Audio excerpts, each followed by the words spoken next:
पौराणिक कथाएं और कहानियों के चैनल में आप सभी का स्वागत है दोस्तों। आज मैं आप सभी को बताने जा रहा हूं सोने के कबूतर की चोरी की कहानी।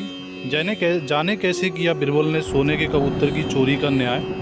यह एक रोचक कथा है जिसे पढ़कर आपको जरूर आनंद आएगा। तो आइए कहानी में आगे बढ़ते हैं। और आप सभी को तो हुआ कुछ ऐसा, ठंड का मौसम था, बाग हरियाली से दमक रहा था। तभी बादशाह अकबर ने सभापतियों को बाग में दरबार लगाने का हुक्म दिया।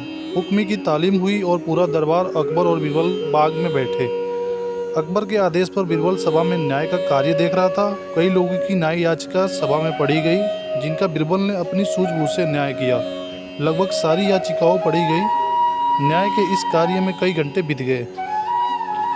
थोड़ी देर बाद दरबार में एक व्यापारी आया। उसने चोरी की अर्जी लगाई थी। उसने कहा एक बार वो दिल्ली गया था, वहाँ उसने सोने का कबूतर देखा। उसके पंख सोने के थे। उसने वो कबूतर पूरे 10 सोने के सिक्के देकर खरीदा था। दिल्ली से आने के बाद उसने उस कबूतर को अपने घर में पिंजरे में रखा था और रोज़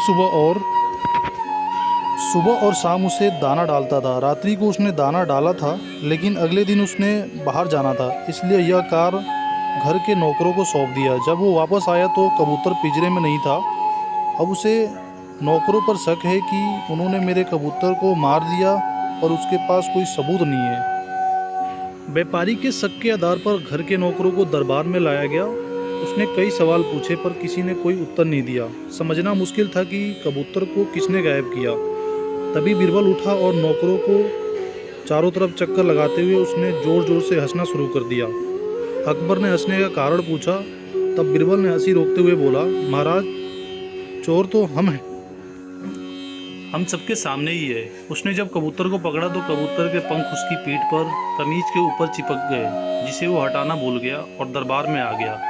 बीरबल की बात सुनकर एक नौकर घबराया और उसने अपने हाथों को अपनी पीठ पर फेरकर जानने का प्रयास किया, क्या उसकी कमीज पंख है।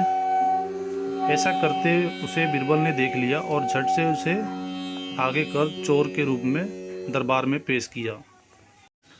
और सबने उसकी कमीज देखी जिस पर कोई पंख नहीं था। तब बीरबल ने कहा उसने चोर को पकड़ने के लिए झूठ कहा था। उसे पता था जिसने चोरी की है वो जरूर अपनी पीठ की तरफ अपने हाथ बढ़ाएगा और अन्य नौकर सहायता से दरबार में खड़े रहेंगे। और वही हुआ। इस तरह बीरबल ने सोने के कबूतर की चोरी का न्याय किया, जिसे देखकर फिर से अकबर ने बीरबल की तारीफ की और सभी दरबारियों का चेहरा उतर गया। तो दोस्तों, कहानी अच्छी लगी हो तो लाइक, शेयर और सब्सक्राइब जरूर करें। मैं ऐसी ही इंटरेस्टेड कहानियाँ आप सभी के लिए इस चैनल पर मैं लाता रहता हूँ।